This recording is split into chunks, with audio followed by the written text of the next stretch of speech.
जय हिंद दोस्तों, आज हम देखने वाले हैं पद्मलाल पुन्नालाल बख्शी का जीवन परिचय। अगर इस वीडियो को आप पूरा देख लेते हो तो आपको एक बार में पूरा जीवन परिचय याद हो जाएगा, कभी रटने की ज़रूरत नहीं पड़ेगी।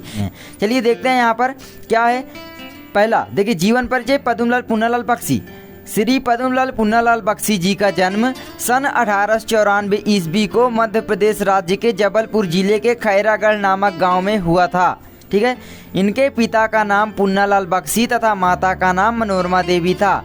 इनके पितामह उमराव बख्शी एक कवि थे, अतः पारिवारिक वातावरण के कारण इनका भी मन साहित्य व काव्य के प्रति आकर्षित हो गया।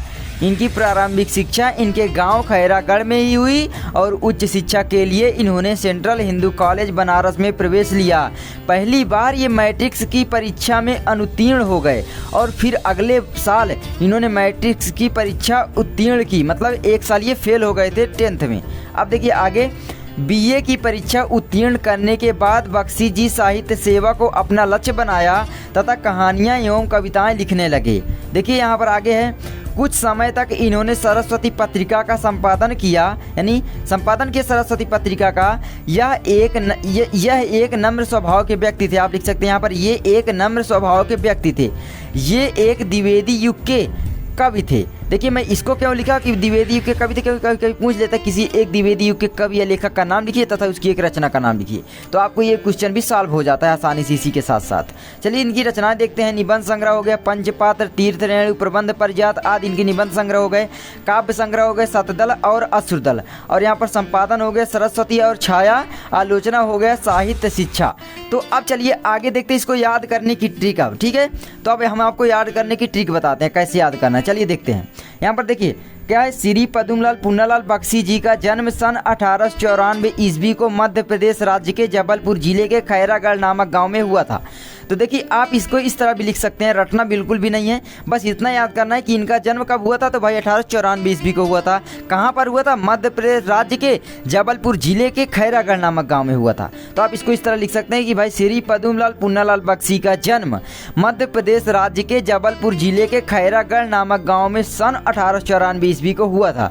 तो देख सकते हैं आप, मतलब आपके लिखने का तरीका यहाँ पर बदल सकता है। मैं ये नहीं बोल रहा हूँ कि आप मैं जो लिखा हूँ उसी को रटिए, आप अपने अनुसार लिख सकते हैं, अपने अनुसार बना सकते हैं। बस इनका मेन टॉपिक जो मैंने काले से लिखा है वो आप यहाँ पर दर्शाकर वाक्य में प्रयोग कर दीजिए, बस एकदम सिंपल सा है। अब देखिए, इनके पिता का नाम पुन्नालाल बख्शी तथा माता का नाम मनोरमा देवी था। इतना इंपॉर्टेंट है कि भाई इनके पिता का नाम पुन्नालाल बख्शी। अब कैसे याद करेंगे? भाई इनका नाम पुन्नालाल बख्शी तो कि पिता के नाम से ही पड़ा है पुन्नालाल बख्शी, नहीं पहले इनका नाम पद्मलाल था। तो आप देख सकते हैं, आप इस तरह भी लिख सकते हैं कि इनका पहले का नाम पद्मलाल था तथा इन्होंने अपने पिता के नाम पर आधारित अपना नाम पद्मलाल पुन्नालाल बख्शी रख लिया, मतलब अपने पिता का नाम भी अपने नाम के साथ जोड़ दिया। तो इस तरह भी आप बड़ा करने के लिए लिख सकते हैं। मैंने मेन टॉपिक लिखा है जो आपको याद होना चाहिए। ठीक है, देखिए मैं आपको बता दूं दोस्तों कि आपको याद नहीं करना ना तो रटना है, बस समझने की कोशिश करना है कि भाई जीवन परिचय आखिर होता कैसे। देखिए अब कैसे, देखिए यहाँ पर थोड़ा सा कि भाई देखिए पुन्नालाल बख्शी जो है इनके पिता का नाम था, पद्मलाल इनका नाम था, तो इन्होंने अपने पिता के नाम के साथ जोड़ दिया पद्मलाल पुन्नालाल बख्शी। तो आप इसको बड़ा करने के लिए अगर चाहें तो लिख सकते हैं कि भाई इनका पहले का नाम पद्मलाल था तथा इन्होंने अपने पिता के नाम के साथ अपना नाम जोड़ दिया और पुन्नालाल बख्शी इनका नाम हो गया, पद्मलाल पुन्नालाल बख्शी। बस सिंपल है। आगे देखिए, इनके पिता ये हो गए, इनके पिता का नाम पुन्नालाल बख्शी तथा माता का नाम मनोरमा देवी था, जो कि एक धार्मिक स्वभाव की महिला थी। इस तरह भी आप लिख सकते हैं। इनके पितामह और इनके माता का तो इनके पर गहरा प्रभाव नहीं पड़ेगा। ठीक है, अब देखिए इनके पितामह उमराव बख्शी एक कवि थे, अतः पारिवारिक वातावरण के कारण इनका भी मन साहित्य व काव्य के प्रति आकर्षित हो गया। तो देखिए यहाँ पर क्या है कि इनके पितामह जो थे उमराव बख्शी वो भी एक कवि थे। अब आप सोचिए, कवि के साथ रहेंगे, उनके साथ हर चीज़ करेंगे तो भाई ये भी काव्य रचना ही तो लिखेंगे। आप देखिए संगत, आप बोलते हैं ना कि भाई संगत जो करता है जिसकी, वैसे ही उसको पूरा फल मिलता है। तो ये किसकी संगत की है? तो भाई कवि की है। भाई उमराव बख्शी जो थे वो कवि थे, सिंपल सी बात है। अतः एक पारिवारिक वातावरण इनको मिल गए, एक मतलब परिवार वातावरण मिल गया। भाई टीचर का लड़का जो होता है उसको ज़्यादा आता है हमेशा, क्योंकि उसको पढ़ाते रहते हैं। इसी तरह कवि के जो थे तो भाई ये भी कवि बन गए, क्योंकि ये हमेशा कवि के साथ ही रहे। तो इनके पितामह उमराव बख्शी एक कवि थे, अतः पारिवारिक वातावरण के कारण इनका भी मन साहित्य व काव्य के प्रति आकर्षित हो गया। सिंपल सी बात है, इतना आप लिख सकते हैं। अब यहाँ पर मैं आपको बताना चाहूँगा, आप इतना भी आगे भी शामिल कर सकते हैं। अतः यहाँ पर क्या कर सकते हैं कि अतः इन्होंने काव्य रचनाएं बहुत ही छोटे उम्र में लिखना प्रारंभ कर दिया, या साहित्यिक रचनाएं बहुत ही छोटी उम्र में लिखना प्रारंभ कर दिया। तो इस तरह भी लिख सकते हैं। तो मैं जो टॉपिक नहीं लिखा हूँ ये ज़रूरी नहीं है कि इसी इश्यू के आपके याद करना है, ठीक है। मैंने अपनी भाषा में इसको लिखा है। देखिए आप कहीं भी ये नहीं पाएंगे, और इतना छोटा अगर लिख देते हैं तो भी आपके पूरे नंबर मिल जाएंगे, 100% गारंटी के साथ कहता हूँ।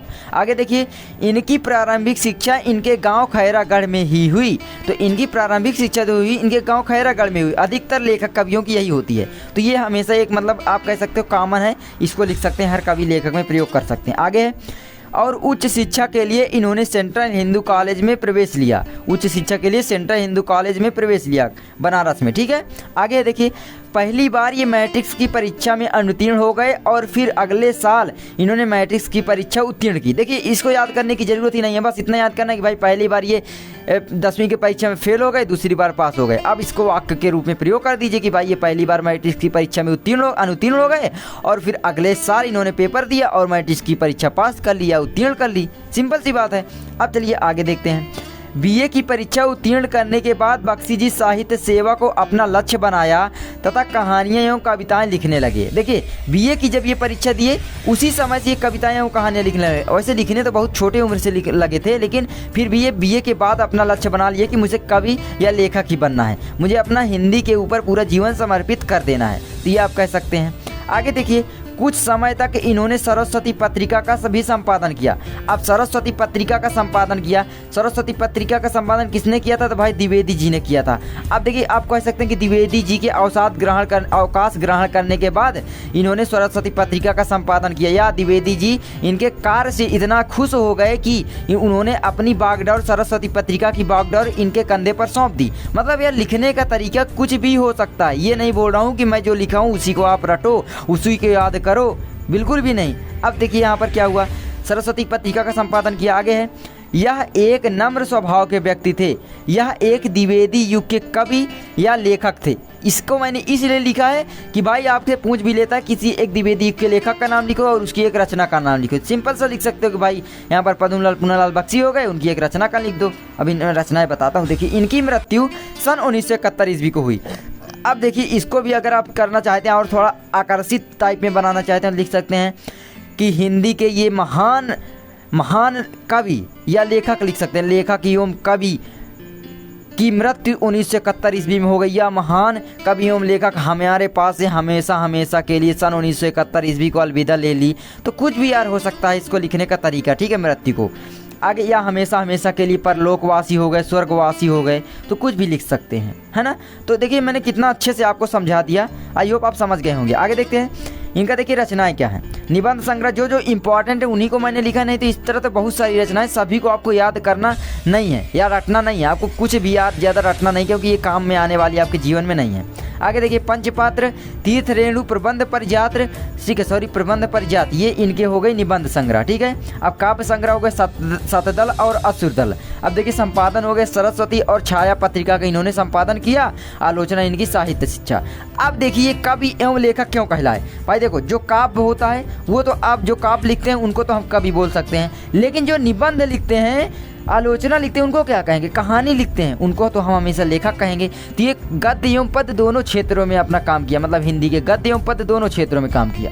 तो सिंपल सी बात है, आप इस तरह से लिख सकते हैं। आई होप आप समझ गए होंगे। स्क्रीनशॉट आप ले लीजिए, मैंने आपको बहुत ही अच्छे से समझा दिया।